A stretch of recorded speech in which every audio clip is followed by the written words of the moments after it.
নমস্কার, আপনারা দেখছেন ওঙ্কার বাংলা, সঙ্গে রয়েছে দেবাঞ্জলি। নজর রাখবো শহরের বিশেষ কিছু খবরের দিকে। সংসদীয় এলাকার ডায়মন্ড হারবারে সেবাশ্রয় 2 শুরু করতে চলেছেন তৃণমূলের সর্বভারতীয় সাধারণ সম্পাদক অভিষেক বন্দ্যোপাধ্যায়।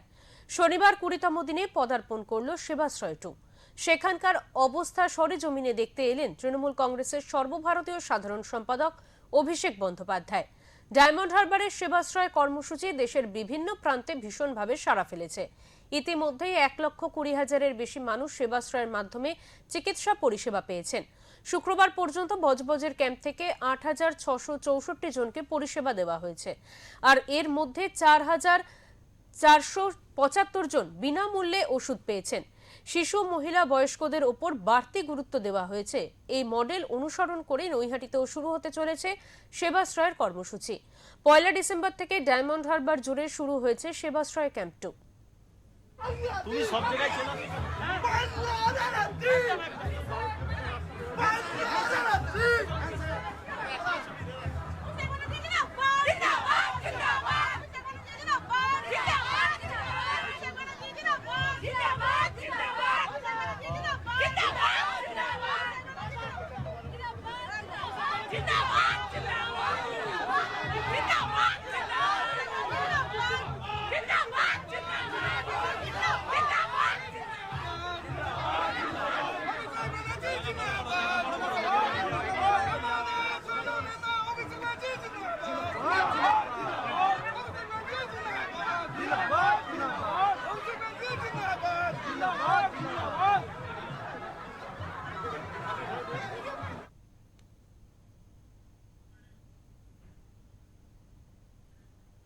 আমরা এই বিষয়ে কথা বলে নেব। আমাদের সঙ্গে রয়েছেন আমাদের প্রতিনিধি সঞ্জয় মাঝি।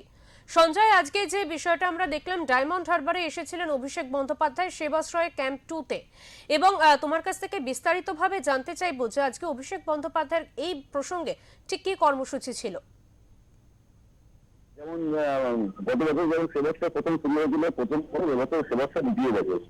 এই যে প্রকল্প অভিষেক বন্দ্যোপাধ্যায় যতগুলো প্রকল্প করছে ডায়মন্ড হারবার, তার মধ্যে অভিনব প্রকল্প সেবাশ্রয় প্রকল্প, যে সেবাশ্রয় প্রকল্পের মাধ্যমে বিশেষ করে মূলত ডায়মন্ড হারবার সংসদ অভিষেক বন্দ্যোপাধ্যায় একাধিকবার মুখে বলতে শোনা যাচ্ছে ডায়মন্ড হারবার হচ্ছে আর নিজেবার এবং যিনি ডায়মন্ড হারবার ছেড়ে ঠিক সেই কথাটাই মাথায় রেখে ডায়মন্ড হারবার সেবাশ্রয় ক্যাম্প তিনি করেন। যে সেবাশ্রয় ক্যাম্প এর আগে কোনো সংসদ ডায়মন্ড হারবার ক্ষেত্রে করে ভারতবর্ষে কোথাও এরকম নীতি ঘটনা কিছু করে বলে মনে করছে, কেউ মনে করেনি। এই সেবাশ্রয় ক্যাম্পে সাধারণ মানুষের চিকিৎসার জন্য যে বিশেষ আবেদন করেছিল, শুধু বিধানসভায় কেন দেশের বাইরেও এই খ্যাতি অর্জন করেছে সেবাশ্রয়। এবারেও সেবাশ্রয় ক্যাম্প অভিষেক বন্দ্যোপাধ্যায় প্রথম সেবাশ্রয় দ্বিতীয়বার সেবাশ্রয় শুরু হলে প্রথম তলায় এই সেবাশ্রয় ক্যাম্পে অভিষেক বন্দ্যোপাধ্যায় তিনি বলেছিলেন যে প্রথমবার সেবাশ্রয় ক্যাম্প আমরা করেছিলাম, কিছু ভুল ত্রুটি হয়েছিল, কিছু চিকিৎসা যেমন আমরা মধ্যে কম মনে হয়েছিল। যেমন বিশেষজ্ঞ মূলত তিনি বলেছিলেন যে সুগার যে টেস্ট করার বিষয়টা, সুগারের যাবতীয় ইনস্ট্যান্ট রেজাল্ট যেটা আমাদের সেবাশ্রয় ক্যাম্পে এবছরে রাখছি, বিশেষ করে মহিলাদের কথা মাথায় রেখে ব্লাড ক্যান্সার এবং ব্রেস্ট ক্যান্সার, তার জন্য এবারে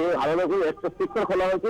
এবং সেবাশ্রয় এবার তিনি আরো জানিয়েছিলেন যে গতবার এই সেবাশ্রয় ক্যাম্পের মাধ্যমে 200 রোগী চিকিৎসা করা হয়েছিল। একজন এসেছিল আসানসোল থেকে, তাকে চিকিৎসা করার হাতে একটা হয়েছিল, তার জন্য অভিষেক বন্দ্যোপাধ্যায় জিম হাসপাতালে তার চিকিৎসা ব্যবস্থা করেছিল।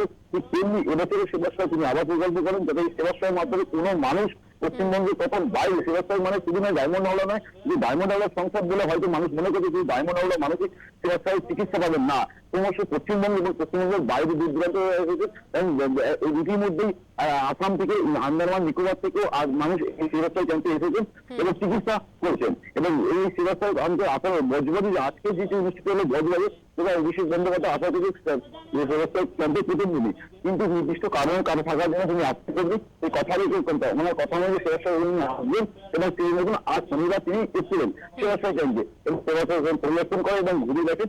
এবং ভবিষ্যৎ বন্দ্যোপাধ্যায় ছোট ছোট বাচ্চাদের হাতে দেখা যায় লজেন্স তুলে দেওয়া, কারণ সামনে ক্রিসমাস থেকে সেগুলোকে হয়তো প্রতিটা বাচ্চাদের মিষ্টি করে গেলেন ডায়মন্ড সংসদ। তিনি সাংবাদিকের মুখোমুখি তিনি হননি, কিন্তু এটা সত্যের মধ্যে আমরা জানতে পারছি অভিষেক বন্দ্যোপাধ্যায় সময় কম, বিশেষ কারণ দেখে তিনি যেহেতু কথা দিয়েছিলেন সেবাশ্রয় ক্যাম্প আসবেন এবং পরিদর্শন করবেন, সেই কর্মসূচি অনুযায়ী অভিষেক বন্দ্যোপাধ্যায় সেবাশ্রয় ক্যাম্পে এসেছিলেন। একদমই সঞ্জয়, তোমার কাছ থেকে দ্বিতীয়ত যে বিষয়টা আরো বিস্তারিতভাবে জানতে চাইবো, এই যে সেবাশ্রয় ক্যাম্প, অভিষেক বন্দ্যোপাধ্যায়ের আয়োজিত সেবাশ্রয় ক্যাম্প, সেটা নিয়ে ভবিষ্যৎ পরিকল্পনা ঠিক কি রয়েছে, সেই বিষয়ে কি অভিষেক বন্দ্যোপাধ্যায় কিছু জানিয়েছেন? দেখুন, সাধারণ মানুষ যেটা মনে করছে যে অভিষেক বন্দ্যোপাধ্যায় যেভাবে ডায়মন্ড হাওড়ার জন্য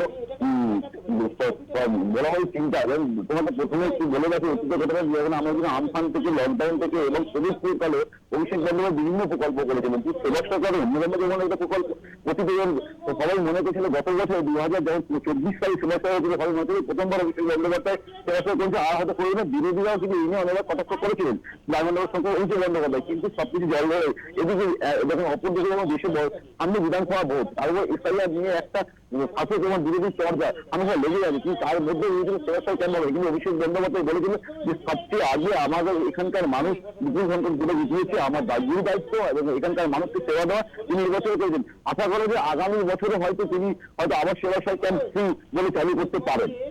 একদমই, অনেক ধন্যবাদ সঞ্জয় তোমাকে। আমাদের সঙ্গে ছিলেন আমাদের প্রতিনিধি সঞ্জয় মাঝি। এবং সেবাশ্রয় 2 ক্যাম্পে পরিদর্শনে এসেছিলেন অভিষেক বন্দ্যোপাধ্যায়। ডায়মন্ড হারবারে আয়োজিত সেবাশ্রয় ক্যাম্প 2তে পরিদর্শনে আজকে এসেছিলেন অভিষেক বন্দ্যোপাধ্যায়। যেটা জানা যাচ্ছে, আমাদের প্রতিনিধি যে তথ্য আমাদের সামনে তুলে ধরলেন, যে এই সেবাশ্রয় ক্যাম্পের মাধ্যমে কিন্তু আরো বহু মানুষ কিন্তু ভবিষ্যতে আরো উপকার পেতে পারেন, এমনটাই কিন্তু আশ্বাস দিয়েছেন অভিষেক বন্দ্যোপাধ্যায়। শুধুমাত্র ডায়মন্ড হারবার নয়, গোটা পশ্চিমবঙ্গ জুড়েই কিন্তু সেবাশ্রয় ক্যাম্পের বিশেষ আয়োজন করা হবে, এমনটাই কিন্তু জানিয়েছেন অভিষেক বন্দ্যোপাধ্যায়।